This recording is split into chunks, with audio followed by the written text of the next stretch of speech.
Hello बच्चों, कैसे हो आप सभी लोग। आई होप आप सभी लोग अच्छे होंगे। बच्चों, आज मैं आपके लिए एक और नया वीडियो लेकर आया हूँ जो कि चैप्टर नंबर 3 क्लास 10th में से है और चैप्टर का नाम है हमारा बच्चों मेटल एंड नॉन मेटल्स।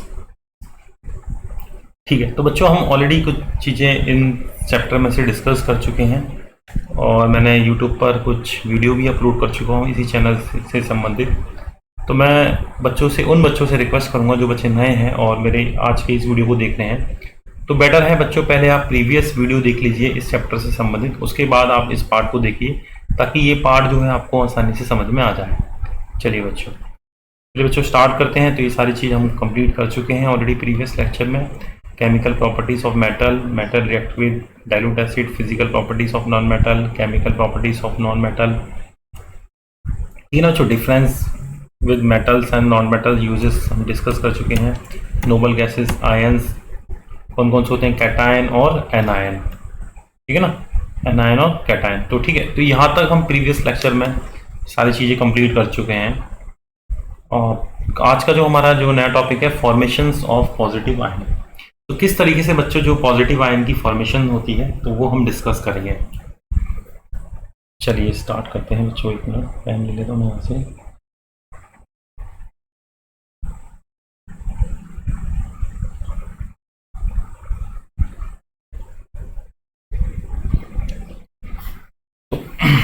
तो बच्चों है आज का topic formation of positive ion. Sorry बच्चों, थोड़ी सी प्रॉब्लम हो रही है गले में। तो बच्चों किस तरीके से पॉजिटिव आयन की फॉर्मेशन होती है, और मैं आपको एक चीज बताता हूँ, पॉजिटिव आयन को हम क्या बोलते हैं बच्चों, कैटायन भी बोलते हैं पॉजिटिव आयन को। तो ठीक है ना, पॉजिटिव आयन को बच्चों हम कैटायन भी बोलते हैं, CATION। चलिए तो देखिए, अगर इफ मैं ये कुछ लिखा हुआ है थ्योरी आप में आपके लिए, आपको इसको पढ़ लीजिए और फेयर में भी नोट कर लीजिएगा और कॉपी पेन लेकर जरूर बैठिएगा बच्चों। If an elements has 1, 2 and 3 electron in outer most shell, ठीक है ना। तो देखिए ये 1, 2, 3 electron in outer most shell का मतलब क्या आ रहा है। देखिए फॉर एग्जांपल सोडियम है, सोडियम की अगर मैं कॉन्फ़िगरेशन लिखूंगा 2, 8, 1, तो ये जो लास्ट वाला जो इलेक्ट्रॉन होता है ये लास्ट शेल में फिल होगा। जैसे कि मैं इसका अगर एटॉमिक स्ट्रक्चर बनाऊंगा, यहाँ पे मैंने 2 इलेक्ट्रॉन भर दिए। अब जो थर्ड शेल आएगी इसमें जो 8 इलेक्ट्रॉन भर जाएंगे, 2, 3, 4, 5, 6, 7, 8। अब जो लास्ट सेल आएगी मेरी थर्ड सेल, इसमें मेरा 1 इलेक्ट्रॉन भर जाएगा।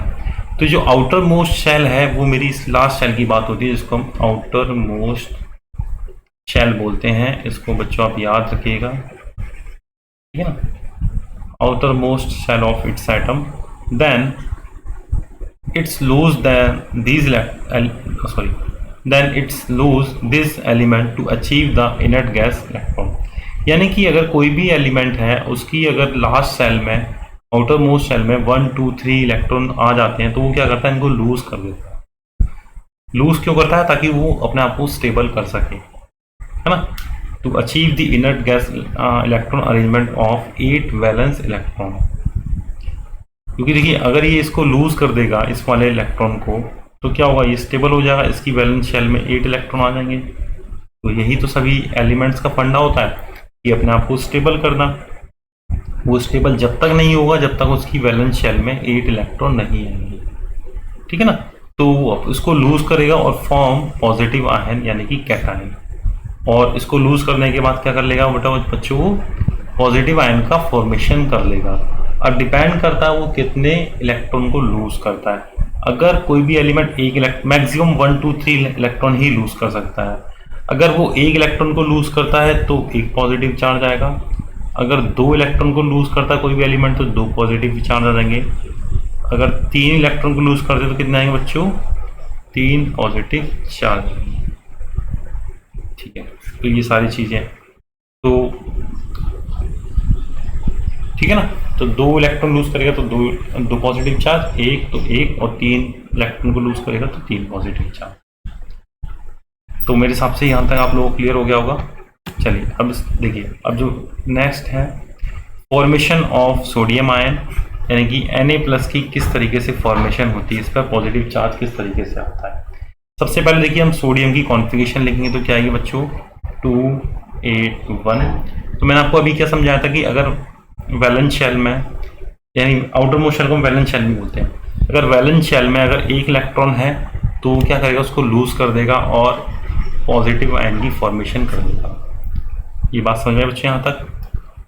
फॉर एग्जांपल मैग्नीशियम है, मैग्नीशियम का एटॉमिक नंबर कितना होता है बच्चों 12 होता है। कॉन्फ़िगरेशन क्या होगी 282। मैंने अभी आपको हाल ही में बताया था कि अगर वैलेंस शेल में 2 इलेक्ट्रॉन है तो वो उनको लूज कर देगा और पॉजिटिव आयन की फॉर्मेशन कर देगा।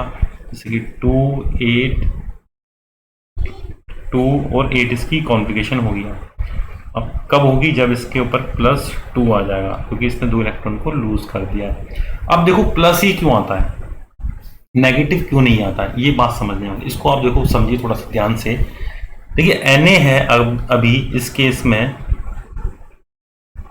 अभी इसने ना कोई इलेक्ट्रॉन लूज करा है ना ही कोई गेन करा है। अब Na ने क्या, अभी इस केस में Na के पास क्या है बच्चों 11 ही इलेक्ट्रॉन है और 11 ही पॉजिटिव चार्ज प्रोटॉन है। तो ये क्या करेगा, एक इलेक्ट्रॉन को लूज करेगा। तो जब ये एक इलेक्ट्रॉन को लूज करेगा तो यहाँ पे इलेक्ट्रॉन कितने हो जाएंगे बच्चों 10। प्रोटॉन तो अभी उतने के उतने ही रहेंगे क्योंकि प्रोटॉन तो लूज नहीं करेगा। तो 10 इसके पास इलेक्ट्रॉन हो गए। अब देखिए प्रोटॉन यानी कि पॉजिटिव साइन उसके पास एक ज्यादा है, तो एक ज्यादा है तो वो एक इस तरीके से शो हो जाएगा Na+ की फॉर्म में। बात समझ में आई। सेम केस मैग्नीशियम का होगा। मैग्नीशियम ने अभी कोई इलेक्ट्रॉन लूज नहीं करा है तो उसके पास ही बच्चों 12 इलेक्ट्रॉन है और 12 ही प्रोटॉन है पॉजिटिव साइन। अगर ये 2 इलेक्ट्रॉन को लूज करेगा क्योंकि इसकी वैलेंस शेल में 2 इलेक्ट्रॉन है, तो अब इसके पास इलेक्ट्रॉन कितने बचेंगे 10। प्रोटॉन तो उतने ही बचेंगे क्योंकि प्रोटॉन तो लूज नहीं करें। तो यानी कि इसके पास 2 पॉजिटिव साइन ज्यादा है, यानी कि 2 प्रोटॉन ज्यादा हैं। तो प्रोटॉन क्या कहेगा, भैया मैं अपने आप को शो करूंगा, तो वो +2 की फॉर्म में शो हो जाएगा पॉजिटिव के रूप में। तो ये है सारा चक्कर इसके पीछे, पॉजिटिव साइन क्यों आता है नेगेटिव क्यों नहीं आता है। क्योंकि भाई वो नेगेटिव को लूज कर रहा है, यानी कि इलेक्ट्रॉन को लूज कर रहा है। इलेक्ट्रॉन को लूज करेगा तो इलेक्ट्रॉन उसके पास कम हो रहे हैं ना, तो ये चक्कर है। फिर आता है formation of aluminium ion Al+3। तो बात करते हैं सेम केस में एल्युमिनियम का एटॉमिक नंबर कितना होता है बच्चों 13 होता है। कॉन्फ़िगरेशन क्या बनेगी 2, 8 और 3। तो मैंने आपको बताया था अगर 1 आ रहा है 2 आ रहा है और 3 इलेक्ट्रॉन आ रहे हैं तो क्या होगा, इलेक्ट्रॉन को लूज कर देगा। तो ये इलेक्ट्रॉन को लूज कर देगा। अब इसकी कॉन्फ़िगरेशन क्या बन जाएगी 2 और 8। अब एंड बिकम स्टेबल, अब ये स्टेबल हो जाएगा हमारा एलिमेंट। तो ये है फॉर्मेशन फ्रेंड्स, मेरे हिसाब से आपको समझ में आ गई होगी। तो स्टूडेंट्स तो आप इसको फेयर में नोट कर लीजिएगा, formation of sodium ion Na+, Mg+2 और एल्युमिनियम +3। ठीक है, तो इसी तरीके से बच्चों फॉर्मेशन ऑफ नेगेटिव आयन की बात करेंगे हम। नेगेटिव आयन को हम एनायन भी बोलते हैं, जैसे पॉजिटिव को कैटायन बोलते हैं, इसी तरीके से हम नेगेटिव को एनायन भी बोलते हैं। तो स्टूडेंट्स एक कंफ्यूजन बच्चों के साथ हमेशा रहती है कि बच्चे क्या करते हैं, कभी कैटायन को नेगेटिव बना देते हैं, लेकिन ऐसा मत करना। एनायन, एनायन नाम से आप समझ जाइए, यानी कि एन आयन यानी कि ए से क्या होगा ए और एन से होगा नेगेटिव, यानी कि नेगेटिव आयन, है ना। तो मेरे हिसाब से ये आपको क्लियर हो गया होगा। अब इसमें डाउट मत रहिएगा डाउट में कि कैटायन को आप नेगेटिव कर दो, यानी कि जहाँ पर एनायन है, एनायन यानी कि एन आ गया तो यानी कि मेरा नेगेटिव हो गया, नेगेटिव आयन। चलिए, तो फॉर्मेशन ऑफ नेगेटिव आयन की बात करते तो उसमें किस तरीके से, इफ एन एलिमेंट हैव 5, 6 और 7 electron in the outer most shell, यानी किसी भी एलिमेंट की आउटर मोस्ट शेल में 5, 6 और 7 इलेक्ट्रॉन आते हैं, तो वो क्या करेगा, इलेक्ट्रॉन को गेन करेगा अपने आप को स्टेबल करने के लिए। Then it gain accept electron to achieve the stability inert gas electron configuration of 8 valence electron. ठीक है ना, सभी एलिमेंट का मेन काम क्या, अपने आप को स्टेबल करना, अपनी वैलेंस शेल में 8 इलेक्ट्रॉन को लेकर आना। तो वो इलेक्ट्रॉन को एक्सेप्ट करेगा and form negatively charge ion is called anion. ठीक है ना। और एक चीज याद रखना बच्चों, it is not possible to remove 5, 6 और 7 इलेक्ट्रॉन। हम 5, 6 और 7 इलेक्ट्रॉन को नहीं हटा सकते हैं, क्योंकि इसको हटाने के लिए हमें बहुत ज़्यादा एनर्जी रिक्वायर्ड होगी। तो बेटर क्या है कि हम कम में काम चलाएंगे और इलेक्ट्रॉन को गेन कर लेंगे। क्योंकि देखिए, अगर मैं बात करता हूँ क्लोरीन की कॉन्फ़िगरेशन क्या होगी, इसका एटॉमिक नंबर 17 होता है, 2, 8 एंड 7। तो ये भी तो हो सकता है ना कि भैया आप 7 को ही लूज कर दो। तो 7 को लूज करने के लिए हमें क्या बच्चों, बहुत ज़्यादा एनर्जी रिक्वायर्ड होगी। तो हम क्या समझते हैं कि 7 की जगह हम लूज करने की जगह हम 3 गेन कर लेते हैं, तो ये मेरा 8 हो जाएगा और अब ये भी स्टेबल हो जाएगा। स्टेबल जब भी होगा जब उसकी वैलेंस शेल में 8 इलेक्ट्रॉन आएंगे। तो मेरे हिसाब से बच्चों ये भी बात आपको क्लियर होगी। तो formation of Cl negative ion, तो Cl का एटॉमिक नंबर 17 होता है, कॉन्फ़िगरेशन क्या होगी 2, 8 और 7। इसको स्टेबल अपने आप को करना है, तो ये क्या करेगा, एक इलेक्ट्रॉन को गेन करेगा। सॉरी बच्चों, ये 3 नहीं आएगा, यहाँ पे 1 आएगा, ठीक है ना, इसको सही कर देना, ठीक है। चलिए, तो ये क्या करेगा, एक इलेक्ट्रॉन को गेन करेगा किसी एक एलिमेंट से जिसको एक को देने की जरूरत होगी, एक इलेक्ट्रॉन को। तो ये फिर क्या होगा बच्चों, अपने आप में स्टेबल कर देगा। तो अब फॉर्मेशन क्या होगी, सॉरी यहाँ पे 8 आ जाएगा, तो इसने एक इलेक्ट्रॉन किसी से गेन कर लिया। अब क्या होगी, अब इसके ऊपर नेगेटिव साइन आएगा, तो ये बन जाएगा नेगेटिव क्लोरीन। अभी देखो नेगेटिव ही क्यों बना, पॉजिटिव क्यों नहीं बना, वही मैंने आपको सेम चक्कर बताया था कि अभी Cl17 है, इसके पास क्या होगा बच्चों, 17 ही इलेक्ट्रॉन होंगे और 17 ही प्रोटॉन होंगे। अब ये क्या करेगा, एक इलेक्ट्रॉन किसी से गेन करेगा। तो एक इलेक्ट्रॉन जब ये गेन करेगा तो इलेक्ट्रॉन कितने हो गए बच्चों, क्लोरीन के पास 18 हो गए, लेकिन प्रोटॉन तो उतने ही रहेंगे। तो अब बढ़ा क्या, नेगेटिव साइन बढ़ा। तो नेगेटिव साइन 1 से बढ़ गया, तो नेगेटिव क्या आएगा भैया, मैं अब ज्यादा हूं तो मैं अपने आप को शो करूंगा, तो Cl नेगेटिव आ गया। तो बच्चों ये समझने का तरीका है, मैंने आपको समझाया, मेरे हिसाब से आपको समझ में आ गया होगा कि Cl नेगेटिव ही क्यों आएगा, क्योंकि उसके पास एक नेगेटिव साइन ज्यादा हो गया। तो ये अब 2, 8 एंड 8 इसकी कॉन्फ़िगरेशन हो गई, ठीक है। अब फॉर्मेशन ऑफ ऑक्साइड आयन, ठीक है ना। ऑक्साइड आयन में भी देखो सेम केस होगा। ऑक्साइड सबसे पहले ऑक्साइड नहीं की O2 की बात हो रही है, O2 नेगेटिव।